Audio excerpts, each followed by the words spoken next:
बकर।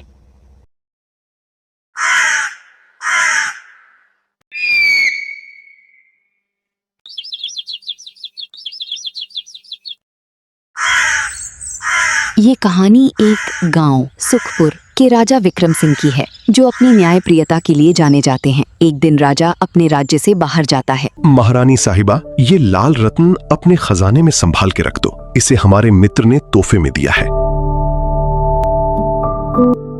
ठीक है महाराज, हमें बगीचे में अलग अलग रंग के पुष्प लगवाना है। तो काम के लिए आप हमसे अनुमति क्यों मांग रही हो महारानी जी? ये भी आपका ही महल है, जो मन में आए वो करो।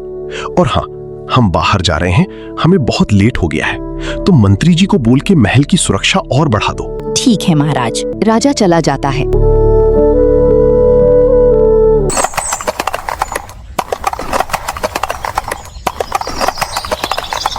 और रानी उस लाल रतन को मेज पर रख के एक सिपाही को बुलाती है। आप जाके एक बगीचे में काम करने वाले माली को बुलाओ और मंत्री जी को भी साथ में मेरा संदेश दे दो कि महारानी ने उन्हें बुलाया है। सिपाह जाता है और दोनों को बुलाता है। थोड़ी ही देर में मंत्री और माली रानी से मिलने रानी के कक्ष में आते हैं। रानी अपने कक्ष में नहीं होती हैं। तभी मंत्री और माली की नजर मेज पर पड़े बेसकीमती लाल रतन पर जाती है, जो कि बहुत चमक रहा था। दोनों की नजर रतन पर से नहीं हटती। इतने में रानी आ जाती है। तो आप दोनों आ गए? प्रणाम महारानी जी। मंत्री जी, महाराज किसी काम से राज्य के बाहर गए हैं, वो शाम तक आएंगे, इसलिए महल की सुरक्षा बढ़ा दो। और माली जी, आप महल के बगीचे में अच्छे अच्छे पुष्प लगा दो। ठीक है महारानी जी, आपका कार्य जल्दी हो जाएगा, आप फिक्र ना करें। मंत्री और माली रानी के कक्ष से बाहर चले जाते हैं, पर दोनों की आंखों में वो लाल रतन रह जाता है। मैं तो अपनी जिंदगी में पहली बार इतना सुंदर लाल रतन देखा हूँ। अरे वाह वाह, कितना कीमती रतन था वो। मिल जाए तो मैं तो माला माल हो जाऊंगा। माली बगीचे में फूलों को पानी दे रहा होता है और दूसरी ओर मंत्री महल की सुरक्षा बढ़ा देता है। सेनापति, महारानी का संदेश है कि महल की सुरक्षा बढ़ा दी जाए, क्योंकि महाराज शाम तक वापस आएंगे। अरे वाह माली जी, आपने तो बगीचे में जैसी जान ही डाल दिया है। कितने सुंदर पुष्प हैं। इतने में रानी को उस लाल रतन का ख्याल आता है, जो रानी अपने कक्ष में मेज पर रख के भूल जाती है। अरे ये क्या, मैं तो वो लाल रतन रखना ही भूल गई। रानी जल्दी से अपने कक्ष में जाती है और देखती है कि लाल रतन मेज पर नहीं होता, जिससे रानी हैरान हो जाती है। शाम हो जाती है और राजा वापस आ जाता है और रानी राजा को सारी बात बताती है। आप चिंता मत करो, आपको यकीन है कि आपके कक्ष में मंत्री और माली ही आए थे? जी महाराज, वही दोनों थे। ठीक है, आप चिंता मत करो। तभी राजा सिपाही को बुलाता है, मंत्री और माली को बुलाने को कहता है। तुम सभा दरबार में मंत्री और माली को आने का संदेश दो। अगली सुबह सभा दरबार में मंत्री और माली आते हैं। दरबार में खामोशी छाई होती है। राजा विक्रम सिंहासन पर विराजमान होते हैं। कल शाम को महारानी के कक्ष से लाल रत्न चोरी हुआ है और उस समय आप दोनों ही रानी के कक्ष में गए थे, तो हमें बता दो कि रत्न किसके पास है। मैं उसे सजा नहीं दूंगा। महाराज, हमने वो लाल रतन नहीं चुराया है। हाँ, मैंने देखा जरूर था, पर चुराया नहीं है। मैं तो अपने सपने में भी नहीं सोचूंगा। हमें जो महारानी ने काम दिया था, उसको सुनने के बाद हम तुरंत चले गए। आप चाहो तो मंत्री जी से पूछ लो। हाँ महाराज, ये माली सच कह रहा है, हम तुरंत वहां से बाहर चले गए थे। जी महाराज, ये दोनों सच कह रहे हैं। इनके जाने के बाद ही मैं कुछ समय के लिए बाहर गया था। तो इसका मतलब सिपाही के जाते ही तुम दोनों में से एक ने रत्न चुरा लिया होगा। तो साफ है महाराज, इस माली ने ही उस रतन को चुराया होगा।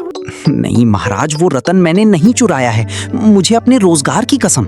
ठीक है, अगर तुम दोनों सच नहीं बताओगे तो एक ही रास्ता है, इसका हल ईश्वर पर छोड़ते हैं। गांव के मंदिर में दिन ढलने के बाद इन दोनों को मंदिर के कमरे में सारी रात बंद कर दिया जाएगा और एक जलता हुआ दीप रख रखा जाएगा।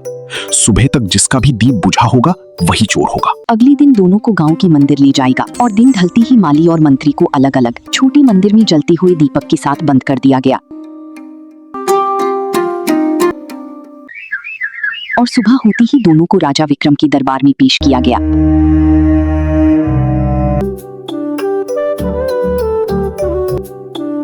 तभी सिपाही ने राजा को बताया कि मंत्री का दीपक जलता रहा और माली का दीपक बुझ गया, जिसे सुन मंत्री खुश हो जाता है। तो महाराज, ये तो साफ हो गए कि मैं निर्दोष हूँ और माली ही चोर है। मंत्री, तुम कह तो सही रहे हो। कितना मूर्ख राजा है, एक दीपक के सहारे न्याय करने चला था। राजा की बात सुन माली घबरा जाता है।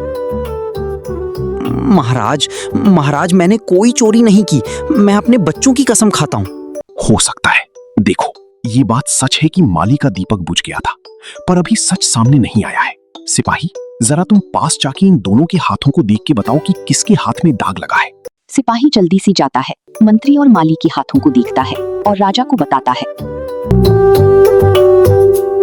महाराज, मंत्री के हाथ में दाग लगा है और माली का हाथ साफ है। तो साफ है, मंत्री ही चोर है। उसी ने उस लाल रत्न को चुराया है और माली निर्दोष है। पर महाराज, दीपक तो माली का बुझा था, तो इसके हिसाब से माली ही चोर हुआ। पुजारी जी, आपको लगता है कि छोटे से दीपक में पड़ा तेल रात भर चलेगा? नहीं महाराज। इसीलिए मैंने सिपाही से कह के दोनों के दीपक में एक तरल पदार्थ डलवा दिया था, जिसे हाथ लगाने से हाथ में एक पीले रंग का दाग लग जाता है, जिससे साफ पता चलता है कि मंत्री ने ईश्वर पर भरोसा ना करके दीपक को हाथ से ढकने की कोशिश की होगी, ताकि दीपक बुझे ना। राजा की कहने पर सिपाही मंत्री की तलाशी करता है और उसके पास से वही लाल रतन निकलता है, जिसे देख सभा में सभी लोग मौजूद हैरान हो जाती हैं।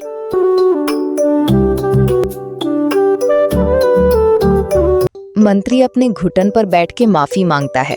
अरे वाह, महाराज ने क्या न्याय किया है। महाराज की जय, महाराज की जय, महाराज की जय। और माली खुद को निर्दोष पाके खुश हो जाता है।